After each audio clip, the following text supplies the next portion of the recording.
Holland, it's so that the men know all the technical things, and the women, well, they're getting up equal, but they are not there yet. So it's a place where the women can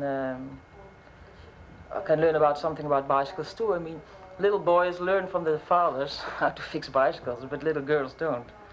So it's just a possibility for girls, women, to learn something about techniques.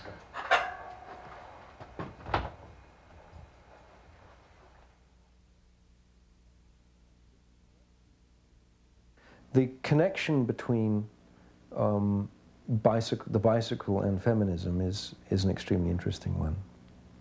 For a start, of course, there was the question of clothing. Huge skirts were obviously not the right form of dress for this activity. And so what happened was that the bloomers, which had been invented by Mrs. Bloomer, perhaps, in the 1850s, and dropped out of fashion, were taken up again in the 80s and became an article of high cycling fashion, and caused a sensation, because it seemed to the stuffy and the conventional that here were young women who were riding around apparently in kind of undergarments. But notwithstanding, the English women cyclists organized themselves as the Rational Dress Society, because they were damned if they were going to wear what was inappropriate for the bicycle. Here in America, it's a cliche to say that one of the rights of manhood is to get a car, get a license and drive a car. I mean, this is how you get laid, for God's sake. I mean, you have to have a place to do it, and you've got to look good, and you've got to, you know, it's an important part of being a man here. And of course in China that's impossible. I mean, people don't own cars. So, but what takes its place is something, it's another thing I never really imagined. And there's a kind of courtship that happens apparently with bicycles where, you know, a date is picking up a girl at home, I assume, and she rides on the back, side saddle.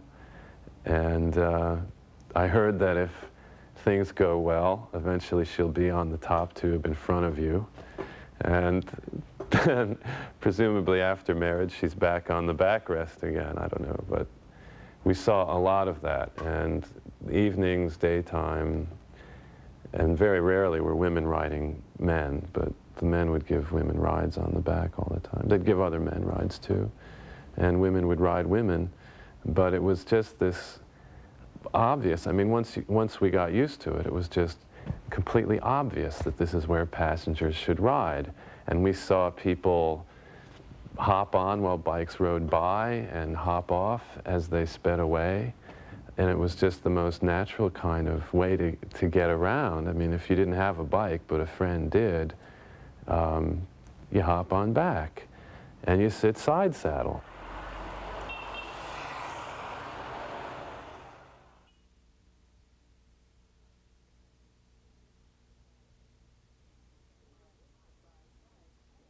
We went by bike on honeymoon on one bike, but it was a double bike. We called it a tandem. And we had a tent with us, and we went to Twente, and we slept on the open air, sometimes with a tent, sometimes without a tent, only on the leaves in the forest. And it was wartime, and it was not allowed to be outside. 8 o'clock you have to be inside. But we had a nice